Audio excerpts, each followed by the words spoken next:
الحمد للہ وحدہ والصلاة والسلام علی من لا نبی بعد اما بعد قال اللہ عز وجل لا یغفر الذنوب الا اللہ صدق اللہ العظیم۔ قابل قدر احترام معزز سامعین کرام، السلام علیکم ورحمۃ اللہ وبرکاتہ۔ الحمدللہ رمضان المبارک کا بابرکت مہینہ ہم سے رخصت ہوا چاہتا ہے، اور خوش نصیبی ہے، نیک بختی ہے اس شخص کے لیے جس نے اس ماہ مبارک میں اللہ تبارک و تعالیٰ کو راضی کیا۔ اور اللہ تبارک و تعالیٰ کی نعمتیں تو بے بہا نعمتیں ہیں، بے شمار نعمتیں ہیں۔ اللہ تبارک و تعالیٰ نے اس رمضان المبارک کے اخیر عشرے کو بھی بابرکت اور فضیلت والا بنایا، اسی طرح آخری لمحات اور آخری ساعات، آخری جو گھڑیاں ہیں اس رمضان المبارک کی، وہ بھی اللہ تبارک و تعالیٰ نے انتہائی اہمیت کی حامل بنائی ہیں، بڑی ہی فضیلت اس کی رکھی ہے اللہ تبارک و تعالیٰ نے۔ ہم حدیث مبارکہ سے اس کو دیکھیں گے کہ اللہ کے ہاں اس آخری لمحات، آخری ساعات کی کیا برکات ہیں۔ رمضان المبارک کا آخری دن یا آخری رات وہ ہمارے لیے کتنی برکتوں والی، کتنی سعادتوں والی ہے، تو اس کو ہم ایک حدیث مبارکہ سے سمجھیں گے۔ نبی کریم صلی اللہ علیہ وسلم نے ارشاد فرمایا کہ اللہ تبارک و تعالی رمضان المبارک جب یکم رمضان آتا ہے تو اس کی پہلی تاریخ میں اللہ افطار کے وقت میں، جب انسان افطار کرتا ہے اس وقت میں اللہ تبارک و تعالی 10 لاکھ لوگوں کو جو جہنم میں موجود ہیں، اللہ تعالیٰ ان کو جہنم سے بری کر دیتے ہیں، جہنم سے خلاصی عطا فرما دیتے ہیں۔ یہ یکم رمضان کی بات ہے۔ پھر جب دوسرا رمضان ہوتا ہے تو دوسری رمضان میں بھی افطار کے وقت میں اللہ تبارک و تعالیٰ 10 لاکھ لوگوں کو جہنم سے خلاصی عطا فرماتے ہیں۔ اسی طرح 29 روزے تک، 29 رمضان تک اللہ تعالیٰ روزانہ افطار کے وقت میں 10 لاکھ آدمیوں کو جہنم سے خلاصی عطا فرماتے رہتے ہیں۔ یہ پورے رمضان المبارک کی برکتیں، رحمتیں ہیں، اور اللہ تبارک و تعالیٰ اپنی رحمتوں کے ساتھ، اپنی برکتوں کے ساتھ، اپنی وسعتوں کے ساتھ مسلمانوں پر اللہ تبارک و تعالیٰ انعامات کی بارش فرما رہے ہیں۔ اب 29 رمضان تک 10 لاکھ آدمی اگر جہنم سے بری ہوتے رہیں اور اس کا ہم حساب لگائیں تو وہ 2,90,00,000 بنتا ہے۔ 2,90,00,000۔ یہ 29 دن میں اللہ تبارک و تعالیٰ 2,90,00,000 لوگوں کو جہنم سے برات عطا فرماتے ہیں، جہنم سے خلاصی عطا فرماتے ہیں۔ یہ تو تھا پورا رمضان المبارک۔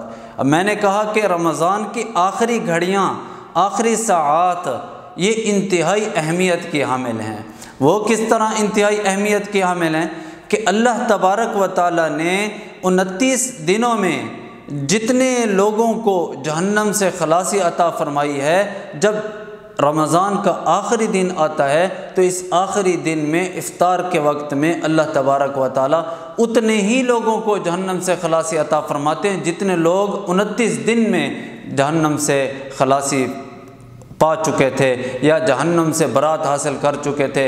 اور ابھی آپ کو بتلایا کہ 2,90,00,000 لوگ 29 دن میں، اور 30واں دن جو آخری لمحات ہیں رمضان کے، آخری ساعات ہیں، آخری گھڑیاں ہیں، اس میں بھی اللہ تبارک و تعالیٰ 2,90,00,000 لوگوں کو جہنم سے برات عطا فرماتے ہیں۔ تو کل تعداد ان کی 5,80,00,000 لوگ ہوئے جن کو اللہ تعالیٰ رمضان المبارک میں جہنم سے خلاصی عطا فرماتے۔ اس حدیث مبارکہ سے ہمیں معلوم ہو گیا کہ اللہ تبارک و تعالیٰ کے نزدیک رمضان المبارک کی آخری گھڑیاں کتنی اہمیت کی حامل ہیں۔ تو اس لیے ہمیں چاہیے کہ رمضان کی جو آخری رات ہے جسے ہم چاند رات کہتے ہیں، یہ احادیث مبارکہ میں آتا ہے کہ اس کا نام لیلۃ الجائزہ ہے۔ چاند رات کا نام لیلۃ الجائزہ، جائزہ کہتے ہیں انعام کی رات۔ تو یہ رات انعام کی رات ہے۔ نبی کریم صلی اللہ علیہ وسلم نے ارشاد فرمایا کہ آپ صلی اللہ علیہ وسلم نے ارشاد فرمایا کہ میری امت کو رمضان کی آخری رات میں بخش دیا جاتا ہے، بخشش کے فیصلے کر دیے جاتے ہیں اس کے لیے۔ صحابہ کرام نے پوچھا یا رسول اللہ، اے اللہ کے رسول، اہیا لیلۃ القدر، کیا یہ رات لیلۃ القدر کی رات ہے؟ آپ صلی اللہ علیہ وسلم نے فرمایا لا، نہیں، لیکن جو مزدور اپنی مزدوری پوری کر لیتا ہے تو اس کو اللہ تبارک و تعالیٰ پورا اجر اور پورا بدلہ عطا فرماتے ہیں۔ تو جن لوگوں نے رمضان المبارک میں رمضان کے روزے رکھے ہیں اور ایسے رکھے ہیں کہ اللہ کے ہاں وہ مقبول بھی ہیں، تو ان لوگوں کے لیے یہ انعام کی رات ہے۔ تو چاند رات یہ انعام کی رات ہے، اس رات میں ہم نے انعام حاصل کرنا ہے۔ شریعت اور اسلام بھی ہمیں یہی کہتا ہے کہ ہر چیز کی جو آخری لمحات ہوتے ہیں وہ انتہائی قیمتی لمحات ہوتے ہیں۔ خدا نخواستہ، اللہ نہ کرے، کوئی شخص پوری عمر ساری زندگی نیکیاں کرتا رہا، آخری لمحات میں، آخری گھڑیوں میں کوئی ایسا گناہ کر بیٹھا کہ جس کی وجہ سے ہدایت والی دولت، ایمان والی دولت ہی سلب ہو گئی، تو اس صورت میں خسارہ ہی خسارہ ہے، نقصان ہی نقصان ہے۔ اسی طرح کوئی شخص پوری عمر ساری زندگی گناہ کرتا رہا لیکن آخر میں کوئی ایسا نیک عمل کر بیٹھا کہ اللہ تبارک و تعالیٰ نے ایمان کی دولت اسے عطا فرما دی، تو آخری لمحات، آخری گھڑیوں کی اتنی اہمیت اور اتنی قدر ہے۔ صحابہ کرام کا ایک واقعہ ملتا ہے کہ ایک صحابی کے بارے میں آتا ہے، نبی کریم صلی اللہ علیہ وسلم جب خیبر کا محاصرہ کیے ہوئے تھے تو اس وقت ایک شخص جو کافر تھا، جو اللہ پر ایمان نہیں رکھتا تھا، نبی کریم صلی اللہ علیہ وسلم کو پیغمبر اور رسول نہیں مانتا تھا، دوسرے لشکر میں تھا، کفار کے لشکر میں تھا، حضور صلی اللہ علیہ وسلم کے لشکر کو دیکھا، نظم و نسق ان کا دیکھا تو وہاں سے یہاں آ گیا۔ کہا کیوں آپ نے محاصرہ کیا ہوا ہے؟ نبی کریم صلی اللہ علیہ وسلم نے بتلایا کہ مجھے اللہ تبارک و تعالیٰ نے قرآن عطا فرمایا، اس کے احکام عطا فرمائے، اور اللہ نے مجھے حکم دیا ہے کہ صرف ایک اللہ کی عبادت کرنی ہے اور کسی کی عبادت نہیں کرنی۔ وہ شخص حضور صلی اللہ علیہ وسلم کے ہاتھ پر بیعت کرتا ہے، ایمان کی بیعت اور اسلام کی بیعت۔ وہ بیعت کرنے کے فوراً بعد حضور صلی اللہ علیہ وسلم کے لشکر میں داخل ہوا۔ کوئی نماز نہیں پڑھی اس نے، کوئی روزہ نہیں رکھا اس نے، کوئی عبادت نہیں کی اس نے، لیکن آخری گھڑیاں اس کی ایسی تھیں جیسے ایمان لایا اور اس کفار کے لشکر کے ساتھ لڑائی کی، جہاد میں شریک ہوا، فوراً وہاں پر شہید ہوا اور جنت کے اندر داخل ہو گیا۔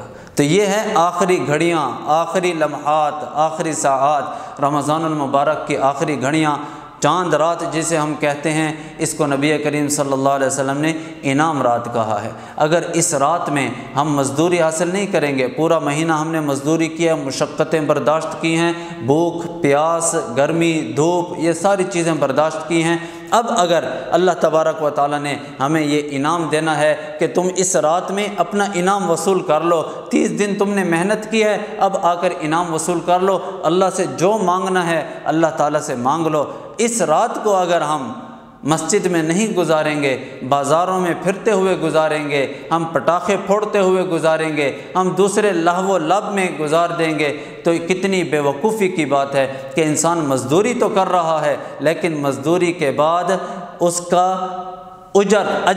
اجرت اس کی وصول نہیں کر رہا۔ اس سے زیادہ بڑا بے وقوف کون ہو سکتا ہے؟ لہٰذا ہمیں چاہیے کہ اپنی اس چاند رات کو انعام رات بنائیں، چاند رات کو سزا رات نہ بنائیں۔ ایسا نہ ہو کہ یہ ہمارے لیے سزا کی رات بن جائے، ہمارے لیے وبال کی رات بن جائے۔ اللہ تبارک و تعالی ہمیں اس چاند رات میں بھی بھرپور اعمال کرنے کی توفیق نصیب فرمائے، اور خصوصاً پوری امت کے لیے دعاؤں کی ضرورت ہے۔ پوری امت کے لیے ہم دعائیں کریں اس رات کے اندر کہ اللہ ہماری بھی بخشش فرمائے، تمام امت کے جتنے بھی مسلمان ہیں ان تمام کی بخشش فرمائے۔ آخر میں صدقۃ الفطر کے حوالے سے بھی ایک بات کرتا چلوں، چونکہ عید الفطر قریب ہے، تو جو حضرات صاحب نصاب ہیں، صاحب نصاب کا مطلب یہ ہے کہ جن کے پاس ضروریات سے زائد 52.5 تولے چاندی کے بقدر مالیت موجود ہو، 52.5 تولے چاندی کے بقدر مالیت موجود ہو، تقریباً 52.5 تولے چاندی 57-58 ہزار آج کل کے اعتبار سے بن رہا ہے، تو جس کے پاس ضرورت سے زائد 58,000 روپے موجود ہیں تو وہ صاحب نصاب ہے، اس شخص پر صدقۃ الفطر ادا کرنا واجب ہے۔ اب صدقۃ الفطر کس چیز سے ادا کرنی ہے ہم نے؟ تو صدقۃ الفطر کے بارے میں 4 چیزیں نص میں موجود ہیں۔ سب سے پہلی چیز گندم ہے، گندم 2.25 سیر گندم، یہ صدقۃ الفطر میں یہ ان لوگوں کے لیے ہیں جو غریب طبقے کے ہیں یا ایسے ہیں کہ جن کے پاس زیادہ استطاعت، زیادہ مال نہیں ہے، تو وہ لوگ گندم کے اعتبار سے صدقۃ الفطر دیں۔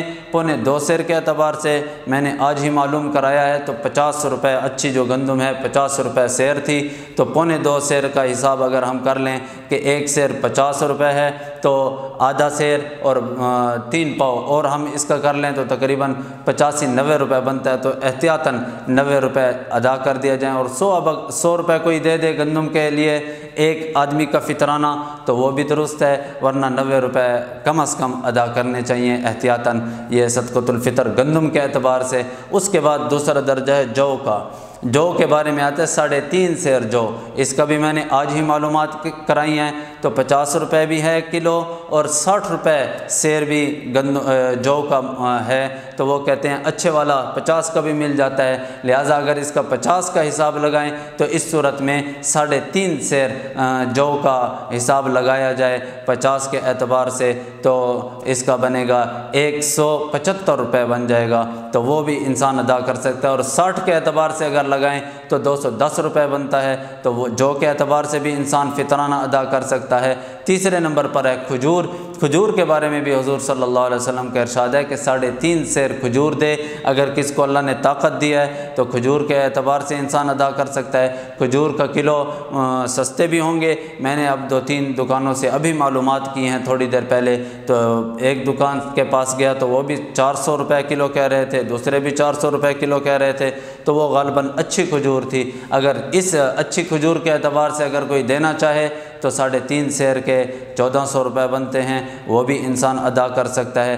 چوتھے نمبر پر ہے کشمش۔ کشمش کے بارے میں بھی 3.5 سیر کا حکم ہے، کشمش بھی 3.5 سیر کے اعتبار سے اگر کوئی دے، تو میں نے ایک دکان سے پتہ کیا 400 بتلایا، دوسری سے پتہ کیا 360 بتلایا، تو اب اس صورت میں اگر 400 کے اعتبار سے انسان دینا چاہے تو وہی 1400 بنتے ہیں 3.5 سیر کے، اور اگر 360 کے اعتبار سے دینا چاہے تو اس حساب سے 3.5 سیر کے جتنے بھی پیسے ہیں تقریباً 1200 اور چند پیسے بنتے ہیں، اس حساب سے صدقۃ الفطر ادا کرنی چاہیے۔ یہ چونکہ مسلمانوں کا حق ہے، اس وجہ سے ہمیں گھر کے جتنے افراد ہیں، نابالغ افراد کی طرف سے ان کے جو والدین ہیں وہ ادا کریں گے، بالغ افراد جو ہیں وہ خود اگر صاحب نصاب ہیں تو ان کے ذمہ خود ہے کہ وہ خود اس کا صدقۃ الفطر ادا کریں۔ اللہ تبارک و تعالی ان تمام باتوں پر عمل کرنے کی توفیق نصیب فرمائے۔